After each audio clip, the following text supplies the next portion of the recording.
नमस्कार। आकाशवाणी से विश्व दर्पण के साथ मैं कनकलता।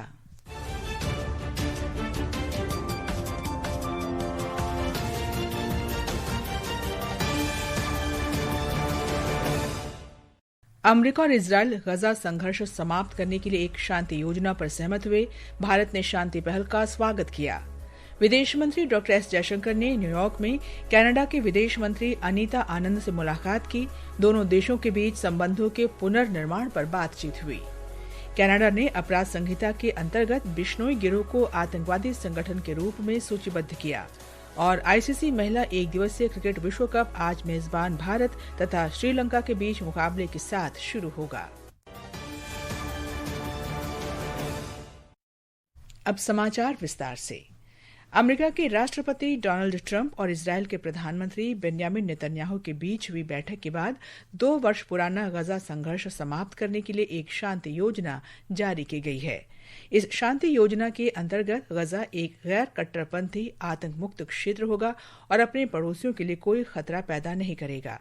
गजा के लोगों के लाभ के लिए इसका पुनर्विकास किया जाएगा। एक रिपोर्ट। शांति योजना के अनुसार दोनों पक्षों के इस प्रस्ताव पर सहमत होने पर युद्ध तुरंत समाप्त हो जाएगा। इस दौरान सभी सैन्य अभियान स्थगित रहेंगे। शांति योजना के अनुसार इजराइल के इस समझौते को स्वीकार करने के 72 घंटों में सभी बंधकों को वापस कर दिया जाएगा। गजा छोड़ने वाले हमास के सदस्यों को सुरक्षित मार्ग प्रदान किया जाएगा। इस समझौते के स्वीकृत होने पर गजा पट्टी में तुरंत पूरी सहायता भेजी जाएगी। अरब और अंतर्राष्ट्रीय साझेदारों के साथ मिलकर अमेरिका एक अस्थायी अंतर्राष्ट्रीय स्थिरीकरण बल विकसित करेगा, जिसे तुरंत गजा में तैनात किया जाएगा। शांति योजना के अनुसार अमेरिका इजराइल और फिलिस्तीन के बीच एक संवाद स्थापित करेगा ताकि शांतिपूर्ण और समृद्ध सह अस्तित्व के लिए सहमति बन सके। विश्व दर्पण के लिए मैं रवि कपूर। इस बीच भारत ने अमेरिका के राष्ट्रपति डोनाल्ड ट्रंप की गजा संघर्ष समाप्त करने की व्यापक योजना की घोषणा का स्वागत किया है। एक सोशल मीडिया पोस्ट में प्रधानमंत्री नरेंद्र मोदी ने कहा कि यह योजना फलस्तीन और इजरायल के लोगों के साथ साथ व्यापक पश्चिम एशियाई क्षेत्र के लिए दीर्घकालिक और स्थायी शांति, सुरक्षा और विकास का एक व्यवहार्य मार्ग प्रदान करती है। प्रधानमंत्री ने आशा व्यक्त की कि सभी हितधारक राष्ट्रपति ट्रंप की पहल के पीछे एकजुट होंगे और संघर्ष समाप्त करने तथा शांति सुनिश्चित करने के इस प्रयास का समर्थन करेंगे। विदेश मंत्री डॉक्टर एस जयशंकर ने कल न्यूयॉर्क में कनाडा के विदेश मंत्री अनीता आनंद से मुलाकात की। ये मुलाकात दोनों देशों के बीच संबंधों के पुनर्निर्माण की दिशा में एक महत्वपूर्ण कदम है। डॉक्टर जयशंकर ने हाल ही में उच्चायुक्तों की नियुक्ति का स्वागत करते हुए इसे राजनयिक संबंधों को मजबूत करने की दिशा में स्वागत योग्य कदम बताया था। ये मुलाकात 80वें संयुक्त राष्ट्र महासभा सत्र में डॉक्टर जयशंकर की उच्चस्तरीय बैठकों का हिस्सा है, जहां वे बहुपक्षीय और द्विपक्षीय बैठकों में भाग ले रहे हैं। डॉक्टर जयशंकर ने संयुक्त राष्ट्र महासचिव अंतोनियो गुतरश और सऊदी अरब के विदेश मंत्री प्रिंस फैसल बिन फरहान के साथ भी बैठक की थी।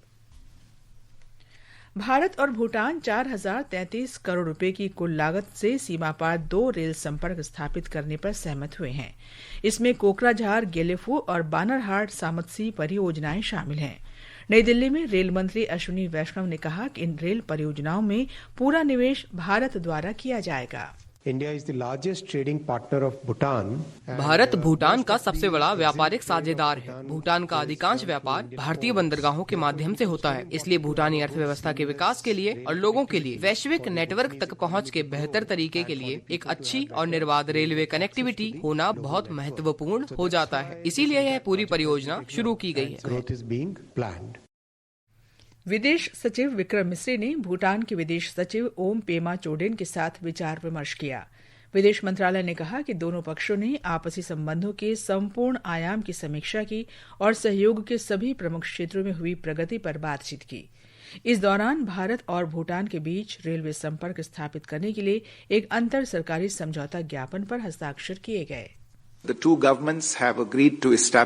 दोनों सरकारों के बीच बहुत ही विशेष संबंध हैं। इन संबंधों के अंतर्गत बानरघाट, सोमसाय और कोकराझार काफिलों के बीच सीमा पार रेल संपर्क स्थापित करने की योजना बनाई गई है। ये भूटान के साथ होने वाले पहले रेल संपर्क परियोजना का सेट होगा। इस संपर्क के लिए समझौता ज्ञापन पिछले वर्ष प्रधानमंत्री की भूटान यात्रा के दौरान हस्ताक्षर किए गए थे।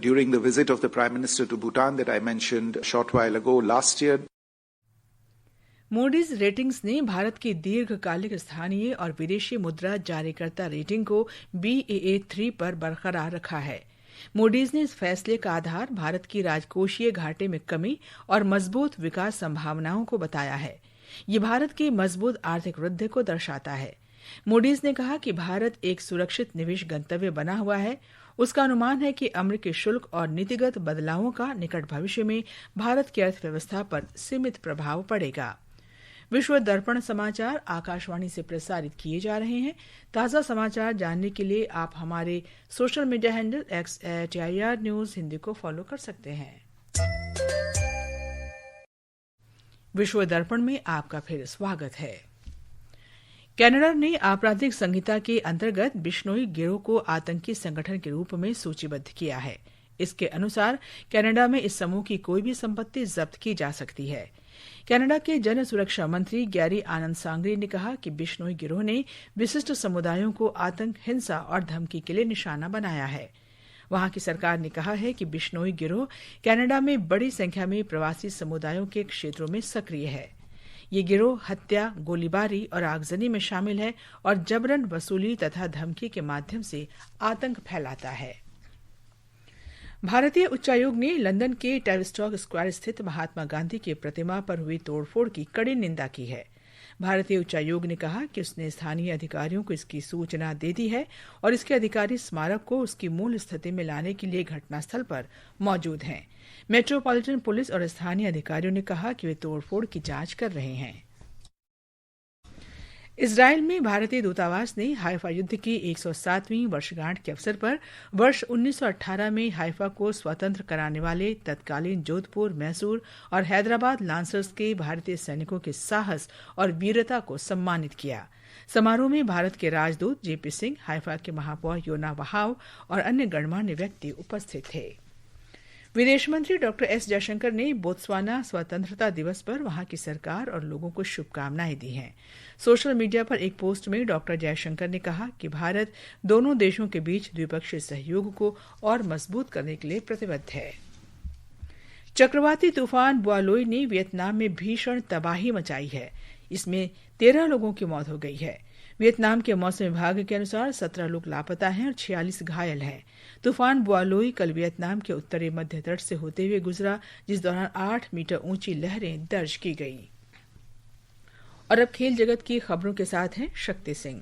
आईसीसी महिला एक दिवसीय क्रिकेट विश्व कप 2025 आज मेजबान भारत और श्रीलंका के बीच गुवाहाटी के बरसापारा क्रिकेट स्टेडियम में शुरू होगा। ये मैच दोपहर 3 बजे से खेला जाएगा। भारतीय महिला क्रिकेट टीम अपने पहले अंतर्राष्ट्रीय क्रिकेट खिताब के 47 साल के इंतजार को खत्म करना चाहेगी। 2025 महिला विश्व कप 50 ओवर के क्रिकेट टूर्नामेंट का 13वां संस्करण है, जिसमें 8 टीमें हिस्सा ले रही हैं। ये टीमें भारत में 4 और कोलंबो में 1 स्थान पर राउंड रॉबिन प्रारूप में 28 लीग मैच में प्रतिस्पर्धा करेंगी। प्रतिद्वंदी भारत और पाकिस्तान के बीच बहुप्रतीक्षित मैच 5 अक्टूबर को कोलंबो में खेला जाएगा। मौजूदा चैंपियन ऑस्ट्रेलिया 7 खिताबों के साथ महिला विश्व कप इतिहास की सबसे सफल टीम है। उधर इंग्लैंड के तेज गेंदबाज और राउंडर क्रिस वोक्स ने अंतर्राष्ट्रीय क्रिकेट से संन्यास की घोषणा कर दी है। वोक्स ने खेल के सभी प्रारूपों में इंग्लैंड के लिए 217 मैच खेले हैं, जिसमें 3705 रन बनाए और कुल 396 विकेट हासिल किए हैं। कबड्डी के मैदान में प्रो कबड्डी लीग में आज रात 8 बजे तेलुगु टाइटंस का मुकाबला पटना पायरेट्स से होगा।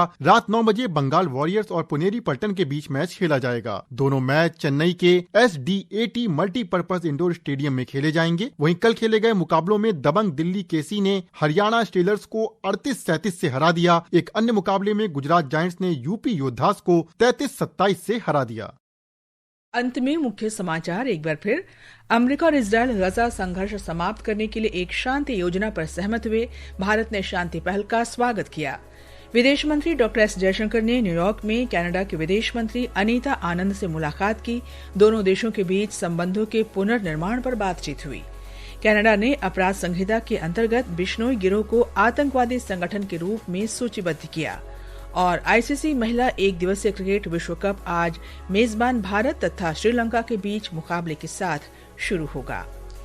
इसके साथ ही विश्व दर्पण का ये अंक समाप्त हुआ। नमस्कार।